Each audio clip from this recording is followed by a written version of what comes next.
ఇదిగోండి ముందు వీడియోలో చెప్పాను కదా కట్ వర్క్ అనేది ఎలా రెడీ చేసుకోవాలో. రెడీ అయిపోయింది కదా. ఇప్పుడు లైనింగ్ క్లాత్ మీద పెట్టుకుని ఐరన్ చేసుకోవాలి.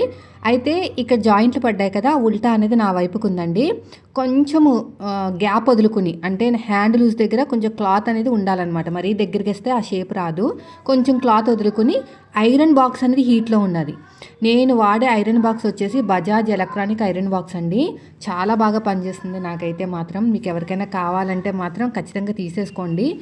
బయట దొరికినా పర్లేదు, ఆన్లైన్లో అయినా సరే, ఎక్కడైనా సరే బజాజ్ ఎలక్ట్రానిక్ ఐరన్ బాక్స్ అనమాట. ఇప్పుడు హీట్ అయింది కదా, గట్టిగా మనం ప్రెస్ చేస్తూ ఐరన్ చేయాలండి. అప్పుడు మాత్రమే మనకి అలాగ గట్టిగా స్టిఫ్గా ఉంటుంది అనమాట. హీట్లో లేనప్పుడు ఐరన్ చేస్తే మాత్రం మీకు అస్సలు ఉండదు, ఊడిపోతుంది. రెండో హ్యాండ్ కూడా అంతే. మీకు కొంచెం క్లాత్ ఉంచుకుని, మరీ దగ్గరగా కాదు, కొంచెం ఇలా గ్యాప్ ఉంచుకుని చేసుకోవాలి. అప్పుడు మీకు బాగా వస్తుంది. చూడండి, ఇలాగ చక్కగా ఐరన్ చేసుకుంటే సరిపోతుంది. సో దీనికి సంబంధించిన వీడియో నేను పోస్ట్ చేస్తానండి, కటింగ్ వీడియో.